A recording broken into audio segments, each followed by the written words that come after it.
Hello' everyone, এই ভিডিঅ'টোত সকলোকে স্বাগতম জনাইছোঁ। যিবোৰ ভাইটি ভণ্টিয়ে স্পৰ্ট এডমিশ্যনৰ কাৰণে ৱেইট কৰি আছা, যিবোৰ ভাইটি ভণ্টিয়ে এডমিশ্যন পোৱা নাই, যিবোৰ ভাইটি ভণ্টিয়ে স্পৰ্ট এডমিশ্যনত এডমিশ্যন ল'বা বা ৰেজিষ্ট্ৰেশ্যন এতিয়ালৈকে কৰা নাই সমৰ্থ পৰ্টেলত, সকলোকে এই ভিডিঅ'টোত স্বাগতম জনাইছোঁ। এই ভিডিঅ'টো অন্তিমলৈকে চাবা যাতে তোমাৰ যিমান ডাউটছ আছে, যিমান কুৱেৰিজ আছে সমৰ্থ পৰ্টেল বা sport admission regarding, specially sport admission regarding, সেই গোটেই ডাউট যাতে ক্লিয়াৰ হয়। চ' বিনম্ৰ অনুৰোধ, ভিডিঅ'টো পাৰিলে লাইক আৰু এটা শ্বেয়াৰ কৰিবা, আৰু যদি নতুন গাইছা চেনেলটো ছাবস্ক্ৰাইব কৰিবা। ফাৰ্ষ্ট অফ অল কথা, স্পৰ্ট এডমিশ্যনৰ প্ৰচেছটো কেনেকুৱা চোৱা। স্পৰ্ট এডমিশ্যনৰ প্ৰচেছ একদম generally highest to lowest, highest পাৰ্চেণ্টৰ পৰা লয়েষ্ট পাৰ্চেণ্ট মাতি আহে। যেনেকৈ এক্সাম্পল হিচাপে মই BS কলেজত কেনেকুৱা হয়, মই এটা এক্সাম্পল হিচাপে জনাইছোঁ। যিমান ষ্টুডেণ্ট আহিব, মৰ্ণিং যিমান ষ্টুডেণ্ট আহিব 10টাৰ আগত কি কৰিব, বা 10:30ৰ আগত এটা টাইম ধৰিব।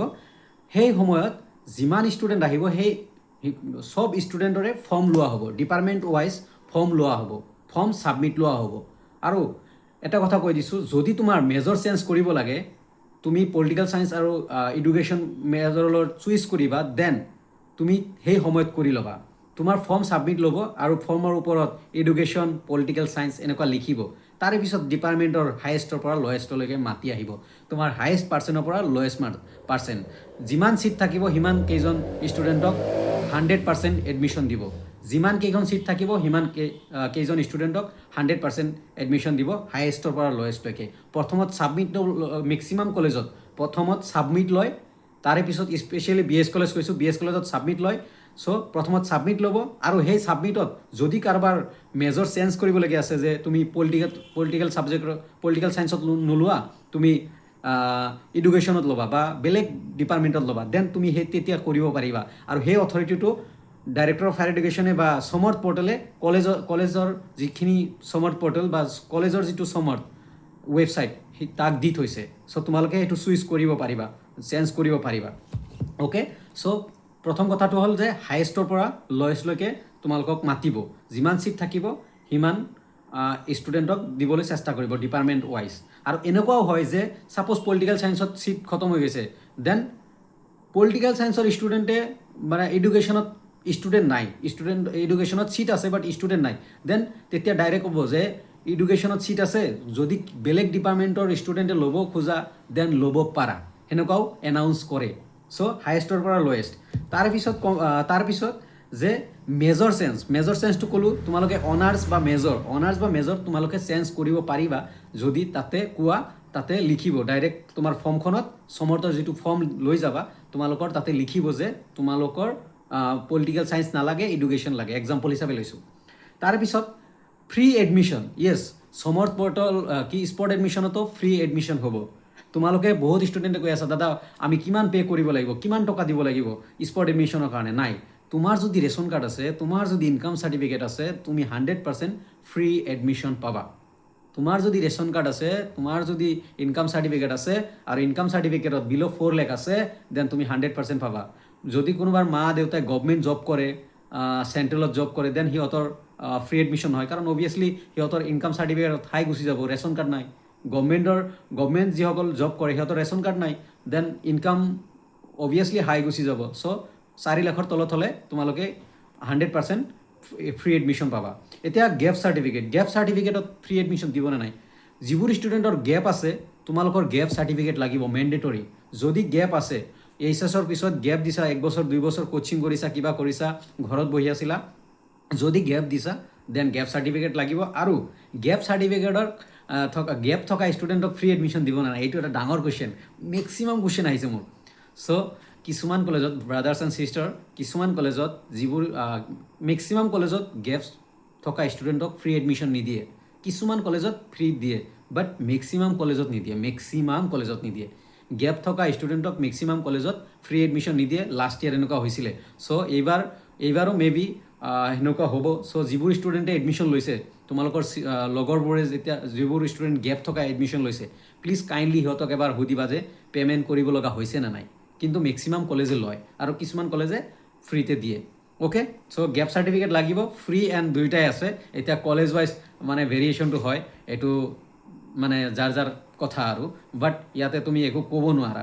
চ' তোমালোকৰ লগৰ কোনোবাৰ যদি কোচিং কৰিছে গেপ আছিলে সিহঁতৰ যদি ফ্ৰী হৈছে দেন তোমালোকৰো ফ্ৰী হ'ব, সিহঁতৰ যদি পে'মেণ্ট কৰিব লগা হৈছে দেন তোমালোকেও পে'মেণ্ট কৰিব লাগিব গেপ থকা ষ্টুডেণ্ট। তাৰপিছত অনলাইন কৰিব লাগিব নেকি, এইটো কুৱেশ্যনটো মিনিমাম 100 মান আছে মোৰ, যে অনলাইন কৰিব লাগিব নেকি। এক্সট্ৰাকৈ অনলাইন কিয় কৰিবা তুমি, যদি তুমি সমৰ্থ পৰ্টেলত ৰেজিষ্ট্ৰেশ্যন কৰিছা, প্ৰগ্ৰাম চিলেকশ্যন কৰিছা, দেন তুমি অনলাইন কৰিব নালাগে। এতিয়া আহিছোঁ যে অনলাইন কৰিব নালাগে, এতিয়া আহিছোঁ যে নিউ এপ্লাই এণ্ড ৰেজিষ্ট্ৰেশ্যন ৰিঅ'পেন হ'বনে নাই। তোমালোকৰ সমৰ্থ পৰ্টেল ৰিঅ'পেন হোৱাৰ চান্স আছে, 13 আৰু 14 তাৰিখে ৰিঅ'পেন হোৱাৰ চান্স আছে। যদি কিবা এডিট কৰিব লাগে দেন তোমালোকে 13 আৰু 14 তাৰিখে পাৰিবা, যদি ৰেজিষ্ট্ৰেশ্যন কৰিব লাগে 13 আৰু 14 তাৰিখে পাৰিবা, যদি অ'পেন হয়। যোৱা বছৰ অ'পেন হৈছিলে, এইবাৰো হ'ব পাৰে, আজি ৰাতিও হ'ব পাৰে, নাইবা কালি মৰ্ণিং হ'ব পাৰে। আৰু যিবোৰ ষ্টুডেণ্টে ৰেজিষ্ট্ৰেশ্যন কৰা নাই, ৰেজিষ্ট্ৰেশ্যন কৰি প্ৰগ্ৰাম চিলেকশ্যন কৰিব পাৰিবা আৰু স্পট এডমিশ্যনৰ কাৰণে যাব পাৰিবা। আৰু যিবোৰ ষ্টুডেণ্টে ৰেজিষ্ট্ৰেশ্যন কৰিছা, প্ৰগ্ৰাম চিলেকশ্যন কৰিছা, যদি কলেজ চেঞ্জ কৰিব লাগে, কোনো এখন কলেজৰ পৰা উইথড্ৰ কৰিব লাগে, দেন তোমালোকে উইথড্ৰ কৰি বেলেগ এখন কলেজ ল'ব পাৰিবা, এডিট কৰিব পাৰিবা। অ'কে, তাৰপিছত গুগল ফৰ্ম কিছুমান কলেজক দিয়া হৈছে, যেনে গুৱাহাটী ইউনিভাৰ্চিটি কটন আৰু গুৱাহাটী ইউনিভাৰ্চিটিত কি কৰিছে, গুগল ফৰ্ম দিছে আৰু গুগল ফৰ্ম ফিল আপ কৰিব দিছে। গুগল ফৰ্ম ফিল আপ কৰাৰ পিছত সিহঁতে মেৰিট লিষ্ট বনাব, তাৰে পিছত সেইখিনি ষ্টুডেণ্টক এডমিশ্যন দিব। আৰু গুৱাহাটী আৰু কটনে কি কৰিছে, যে যিবোৰ ষ্টুডেণ্টে গুৱাহাটী আৰু কটনক প্ৰথমতে প্ৰিফাৰেঞ্চ দিছিলে, আগতে চিলেক্ট কৰিছিলে, সেইবোৰ ষ্টুডেণ্টেহে ছাবমিট কৰিব পাৰিব। নতুনকৈ বেলেগ কলেজৰ ষ্টুডেণ্টে গুগল ফৰ্ম ছাবমিট কৰিলে নহ'ব, বা বেলেগ কলেজত কৰিছে কটন আৰু গুৱাহাটীত কৰাই নাই, দেন সিহঁতে নোৱাৰে মিনছ নোৱাৰে, তাতে ডাইৰেক্টলি ষ্ট্ৰিক্টলি লিখা আছে। PDF-টো যদি পঢ়া, ষ্ট্ৰিক্টলি লিখা আছে যে অনলি যিবোৰ ষ্টুডেণ্টে আগতে এডমিশ্যনৰ বাবে গুৱাহাটী ইউনিভাৰ্চিটি বা কটনত আবেদন কৰিছিলে সিহঁতেহে স্পটৰ কাৰণে পাৰিব অনলি। অ'কে, চ' নেক্সট যে এডিট কৰিব পাৰিবা, ৰিঅ'পেন হোৱাৰ চান্স আছে। মই ক'লোঁ ৰেজিষ্ট্ৰেশ্যন যদি ৰিঅ'পেন হয় ৰেজিষ্ট্ৰেশ্যন কৰিব পাৰিবা, ৰেজিষ্ট্ৰেশ্যন কৰি প্ৰগ্ৰাম চিলেকশ্যন কৰিব পাৰিবা। তাৰে পিছত কেঞ্চেল এণ্ড একচেপ্ট, যদি তুমি first merit list, second merit লিষ্টত এডমিশ্যন লৈছা, অলৰেডি এডমিশ্যন হৈ গ'ল, আজি কিমান তাৰিখ, আজি 12 তাৰিখ, এডমিশ্যন হৈ গ'ল, ফাৰ্ষ্ট লিষ্ট আৰু ছেকেণ্ড লিষ্টৰ এডমিশ্যন হৈ গ'ল। এতিয়া তোমালোকে ভাবি আছা যে মই এইখন এডমিশ্যন এনেই কৰিলোঁ, মই এইখন কলেজত নপঢ়োঁ, দেন মই বেলেগ কলেজত ল'ব লাগে, দেন তুমি কেঞ্চেল, যদি স্পটত বেলেগ কলেজত লোৱা, বিফ'ৰ ডেট মানে এডমিশ্যন লোৱাৰ আগত তুমি কি কৰিব লাগিব, তুমি যোনখন কলেজত এডমিশ্যন লৈছা কেঞ্চেল কৰিব লাগিব। কেঞ্চেল কৰিলেহে তুমি সমৰ্থ পৰ্টেলত নতুন এখন কলেজ একচেপ্ট কৰিব পাৰিবা। তুমি যদি কেঞ্চেল কৰা, আফটাৰ ডেট তুমি একচেপ্ট কৰিব পাৰিবা, মানে একচেপ্ট অপশ্যনটো আহিব। বা যোনখন কলেজত ছাপ'জ তুমি BS কলেজত পালা এডমিশ্যন, দেন তুমি একচেপ্ট অপশ্যনটো এতিয়া নাহে যেতিয়ালৈকে তুমি আগৰ কলেজখনক কেঞ্চেল নকৰিবা। কেঞ্চেল কৰিলেহে তোমাৰ একচেপ্ট কৰিব পাৰিবা বা আহিব বা দিব তোমাক, কলেজে অফাৰ দিব তোমাক। অ'কে, এইখিনি আছিল, মই লিখি লৈছিলোঁ এইখিনি 10-12টা মানে কুৱেশ্যন, যে এইখিনি মেক্সিমাম এইখিনিৰ আছিলে। চ' এইখিনি ৰিপ্লাই দিবলৈ চেষ্টা কৰিছোঁ, আৰু যদি থাকে দিবা। তথাপিও আৰু 1 মিনিট লৈছোঁ যাতে তোমালোকৰ এতিয়া স্পট এডমিশ্যন কিমান দিন হ'ব। স্পট এডমিশ্যন শুনা, যেনে স্পট এডমিশ্যন 15 তাৰিখৰ পৰা ষ্টাৰ্ট, 16ত গুৱাহাটী ইউনিভাৰ্চিটিত হ'ব। তাৰপিছত স্পেচিয়েলি 16ত এডমিশ্যন দিছে, যিহেতু সিহঁতে গুগল ফৰ্ম দিব। চ' 15, 16, 17 3 দিন স্পট এডমিশ্যন হ'ব, 3 দিন spot admission 15, 16, 17, 15, 16, 17 of June. Non CUTৰ কাৰণে প্ৰথমতে 15, 16, 17 জুনত এডমিশ্যন হ'বলৈ গৈ আছে স্পট এডমিশ্যন। অ'কে, স্পট এডমিশ্যনত কোনো টেনশ্যন ল'ব লগা নাই যে তোমাৰ আৰু বেলেগ কিবা কৰিব লাগে নেকি, বা বেলেগ যদি অলৰেডি ৰেজিষ্ট্ৰেশ্যন আছে দেন একো প্ৰব্লেম নাই। তাৰে পিছত কেইটামান কমেণ্ট লৈছোঁ যিবোৰ ষ্টুডেণ্টে কৰি থৈছে। অলৰেডি ফিজৰ কথা ক'লোৱে, তোমাৰ যদি ইনকাম আৰু ৰেচন কাৰ্ড আছে দেন তুমি ফ্ৰী পাবা, অভিয়াছলি ফ্ৰী পাবা। তাৰপিছত মেজৰ চেঞ্জ কৰিব পাৰিবা নে নাই, মেজৰ চেঞ্জ ক'লোঁ য়েছ পাৰিবা। তুমি জাষ্ট বিফ'ৰ ছাবমিট তুমি ফৰ্মখন তোমাক খুজিব যেতিয়া মৰ্ণিং যাবা, আৰু মৰ্ণিং 9 AM মৰ্ণিং যাবলৈ চেষ্টা কৰিবা।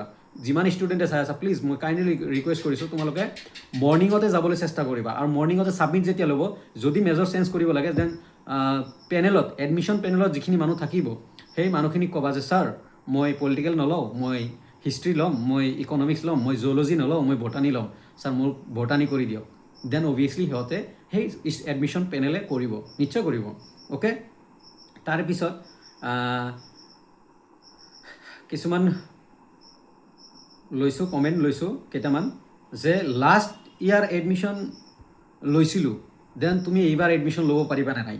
লাষ্ট ইয়াৰ যদি এডমিশ্যন লৈছা দেন তুমি এইবাৰ এডমিশ্যন ল'বলৈ হ'লে লাষ্ট ইয়াৰ যোনখন কলেজত লৈছিলা সমৰ্থ পৰ্টেলত তুমি সেইখন কলেজ বা সেইখন কলেজৰ পৰা তুমি আগতে তোমাৰ এডমিশ্যন কেঞ্চেল কৰা, আদাৰৱাইজ তোমাৰ প্ৰব্লেম হ'ব পাৰে। অ'কে, চ' মেক্সিমাম মই ৰিপ্লাই দিবলৈ চেষ্টা কৰিছোঁ যিখিনি প্ৰব্লেম আছিলে ষ্টুডেণ্টৰ। চ' যিখিনি আছিলে প্ৰব্লেম মই ৰিপ্লাই দিবলৈ চেষ্টা কৰিছোঁ। কথাখিনি বুজিবা আৰু একদম বিনম্ৰ অনুৰোধ যে যদি কিবা এডিট কৰিবলগীয়া আছে দেন অহা কাইলৈ যদি অ'পেন হয় বা আজি ৰাতি যদি অ'পেন হয়, অহা কাইলৈ বা পৰহিলৈ তোমালোকে ৰিঅ'পেন হ'লে তোমালোকে এডিট কৰি ল'বা। আৰু যিবোৰ ষ্টুডেণ্টে ৰেজিষ্ট্ৰেশ্যন এতিয়ালৈকে কৰা নাই, প্ৰথমতে ৰেজিষ্ট্ৰেশ্যন কৰিবা। আৰু যিখিনি ডকুমেণ্টছ লাগে, ইমেইল চিমেইল লাগে, তোমাৰ ইনকাম চাৰ্টিফিকেট বা আধাৰ কাৰ্ড লাগিব ৰেজিষ্ট্ৰেশ্যনৰ পিছত, যিখিনি প্ৰচেছ কৰোঁতে বা ডকুমেণ্টছ আপলোড কৰিব লাগিব, তোমাৰ ইনফৰ্মেশ্যনখিনি দিব লাগিব, বেছিক ইনফৰ্মেশ্যন দিয়াৰ উঠি হোৱাৰ পিছত তোমালোকে প্ৰগ্ৰাম ছিলেকশ্যন কৰিবা আৰু স্পট এডমিশ্যনৰ কাৰণে যাব পাৰিবা। অ'কে, চ' এইখিনি আছিল regarding different question and queries and doubt. So' try কৰিছোঁ চলিউশ্যন দিবলৈ, ট্ৰাই কৰিছোঁ তোমালোকক গাইড কৰিবলৈ। যদি আৰু কিবা কুৱেৰিজ আছে নিশ্চয় জনাবা, নিশ্চয় তোমালোকক ৰিপ্লাই কৰিবলৈ চেষ্টা কৰিম। জয় আই অসম, জয় আই অসম, সকলোৰে মংগল হওক তাৰে কামনা কৰিছোঁ। সকলোৱে এডমিশ্যন পোৱা। আৰু এটা কথা যে তোমালোকে এনেকুৱা ভয় খাব নালাগে যে তুমি এডমিশ্যন নোপোৱা। 15, 16, 17 হৈ যোৱাৰ পিছত তোমালোকে এগেইন চান্স পাবা 29, 30, 31 জুলাই। চ' সকলোকে শুভকামনা থাকিল, বেষ্ট উইচেছ থাকিল। বিন্দাছ যোৱা 9 AM, যিবোৰ ষ্টুডেণ্টে স্পট এডমিশ্যনত যাবা মৰ্ণিং 9 AM যাবলৈ চেষ্টা কৰিবা। তথাপিও মই 14 তাৰিখে এটা ভিডিঅ' বনামেই। চ' 9 AM যাবলৈ চেষ্টা কৰিবা, আগতীয়াকৈ কৈ দিছোঁ। চ' ভিডিঅ'টো ভাল লাগিলে লাইক এটা কৰিবা, শ্বেয়াৰ কৰিবা ফ্ৰেণ্ডছক, যাতে সকলোৱে কথাখিনি গম পায়, বুজে কথাখিনি। আৰু এটা মই ৰিকুৱেষ্ট কৰিম, আৰু যদি কিবা মানে গাইড লাগে, কিবাই লাগে, তুমি যোনখন কলেজত ল'বা এডমিশ্যন, সেইখন কলেজৰ প্ৰেজেণ্ট ষ্টুডেণ্ট যিখিনি আছে, যিখিনিয়ে হেল্প ডেস্ক খুলিছে, ডিফাৰেণ্ট ষ্টুডেণ্টক হেল্প কৰিবলৈ হেল্প ডেস্ক খুলিছে, সিহঁতক তোমালোকে কণ্টেক্ট কৰিব পাৰা যদি গাইড লাগে। যেনে গুৱাহাটী ইউনিভাৰ্চিটিয়ে হেল্প ডেস্ক খোলে, ডিফাৰেণ্ট কলেজ, মেক্সিমাম কলেজে হেল্প ডেস্ক খোলে। আৰু সেই হেল্প ডেস্কৰ নাম্বাৰবোৰ তোমালোকে লৈ তোমালোকে সেইবোৰৰ লগত কণ্টেক্ট কৰি ভালকৈ কথাখিনি ক'বা যে এই প্ৰব্লেম হৈছে, সিহঁতেও গাইড কৰিবলৈ চেষ্টা কৰে। ধন্যবাদ ভিডিঅ'টো চোৱাৰ কাৰণে। এগেইন কৈছোঁ, ভিডিঅ'টো পাৰিলে লাইক, কমেণ্ট, শ্বেয়াৰ কৰিবা। ধন্যবাদ।